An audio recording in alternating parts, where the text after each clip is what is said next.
कहता है सॉरी, आधे घंटे पहले लाते तो हम इन्हें बचा लेते हैं। तो उस केस में आपको क्या करना है, 5 ऐसे अलार्मिंग कंडीशन कि जब आप इस क्रिटिकल पोजीशन में हो जाते हो कि आपको होम रेमेडी चाहिए बिफोर कि आप डॉक्टर तक पहुँचें। आप कुछ ऐसा उपचार क्या करें जिससे हम पेशेंट को हॉस्पिटल तक बहुत अच्छे से पहुंचा सकें और उसको आगे का जो है प्रोसेस ट्रीटमेंट का दे सकें। हाई बीपी के पेशेंट हर घर में हैं, तो उनके रात के टाइम 12 बजे के बाद और 4 बजे के पहले जो है हार्ट पेशेंट का एक बार स्ट्रोक लेना बहुत ही कॉमन होता है डेली के रूटीन में, कि आप जब तक उसको डॉक्टर के पास ले जाते हैं, डॉक्टर कहता है सॉरी, आधे घंटे पहले लाते तो हम इन्हें बचा लेते।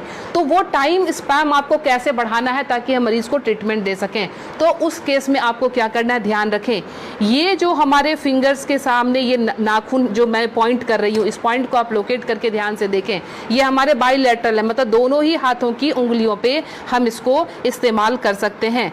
जब भी आपको लगे कि कोई पेशेंट बिल्कुल उसका जो है बीपी बहुत हाई चला गया है और आपको डॉक्टर तक जाने के पहले अगर उसको स्ट्रोक ना आ जाए, लाइफ उसकी खत्म होने से बचाने के लिए आपको सिंपली क्या करना है, आप कोई भी पिन ले लेंगे, पिन लेके आप उसको सिंपल कि जिस तरह से हमने पिन लिया, आप घर में सेफ्टी पिन ले सकते हैं, क्योंकि उसको थोड़ा सा आपने डिटॉल या उसे स्टरलाइज कर लेंगे। स्टरलाइज करने के बाद सिंपल आप यहाँ पे प्रिक करेंगे और प्रिक करके यहाँ से आप थोड़ा सा ब्लड जो है इस तरह से 5 to 10 ड्रॉप्स इस तरह से निकाल देंगे। ये ध्यान रखें, ये बहुत ही इमरजेंसी केस है और ये करते ही आपके पास पेशेंट के लिए एटलीस्ट 3 से 4 घंटे मिल जाएंगे कि आप उसको डॉक्टर तक सेफली पहुँचा सकते हैं और वहाँ उसको ट्रीटमेंट मिल सकता है। दूसरा काम, अगर ये भी करने की हिम्मत आप में नहीं है, फ्रिज का ठंडा दूध 1 गिलास उस पेशेंट को पिला दें।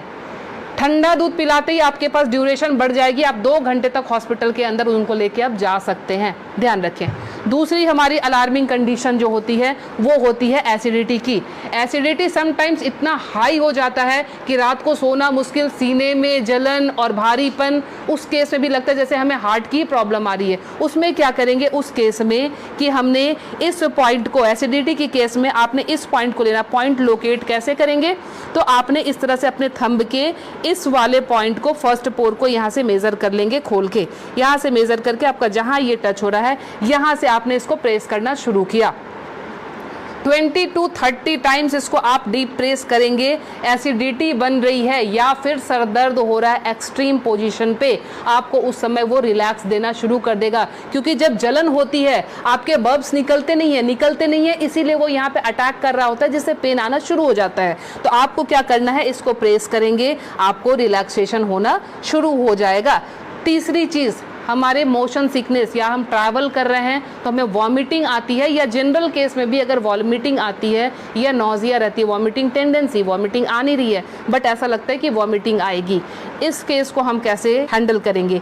आप अपने ये रिस्ट के क्रीज ले लें, ये रिस्ट के क्रीज आपको दिख रहे हैं, इस क्रीज से, ये जो क्रीज हमारी बनी हुई है, इस क्रीज से अपने ही फिंगर को रखना है, ध्यान रखना है, अपने फिंगर के 2 फिंगर को रखना है। इसके बाद ये पॉइंट जहाँ पे आता है इसको आप लोकेट करेंगे और ध्यान से देखें, यहाँ पे 2 आर्टरी आ रही होती है, आप जब फील करेंगे 2 आर्टरी के बीच में, ये यहाँ पे आपको इस पॉइंट को अब दबाना शुरू कर देना है। अगर आप इसको तेज दबाएंगे, इमीडिएटली आपके वॉमिटिंग टेंडेंसी जो है वो वहीं स्टॉप हो जाएगी और ये आपके मोशन सिकनेस में भी काम करेगा। कहीं आप ट्रैवलिंग में जा रहे हैं तो वहाँ ये काम करेगा। अब मोशन सिकनेस को रोकने के लिए घरेलू उपाय क्या करें। पुराने ज़माने में ध्यान है आपको 10 पैसे के और 5 पैसे के सिक्के मिलते थे, वो सिक्के अगर आपके पास हैं तो सिक्के को सिर्फ मुंह में रख लेना है, कुछ नहीं करना है। वो रख के, या पान के पत्ते, ध्यान रखें मैं पान खाने की बात नहीं कर रही हूँ, उसमें गुलकंद और वो सब मिलाने की, मैं सिर्फ कह रही हूँ पान के पत्ते, वो आप चबाते हुए चले जाएंगे, आपका मोशन सिकनेस जो है वो कंट्रोल हो जाएगा। तीसरी चीज़ जो आती है एलर्जिक अस्थमा की, मतलब एक ही आपको स्ट्रोक आया और आपके जो है बिल्कुल सांसें फूलनी शुरू हो गई, सांस नहीं आ रही है, हेवीनेस आ रही है, उस केस में आप क्या करेंगे, अपने नाक को खोलने के लिए, ताकि ब्रीदिंग आपकी एकाएक स्टार्ट हो जाए, आप अपने हाथ को लेंगे और इस तरह से नाक को सटाएंगे।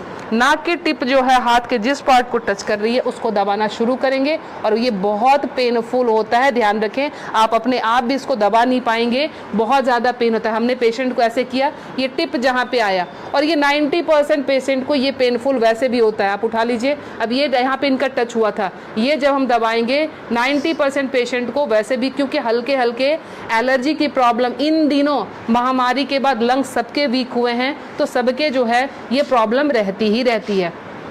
लास्ट में आपको बता रही हूँ इंसोम्निया के लिए, नींद नहीं आती है उस केस में आप क्या करेंगे। नींद नहीं आने के केस में हमने क्या करना है कि ये हमारा ईयर लोब है, ये पूरा सेक्शन जो है ये ईयर लोब का है। रात को आप क्रीम या तेल लेकर इस सेक्शन की इस तरह से हल्के हल्के हाथों की मसाज देंगे।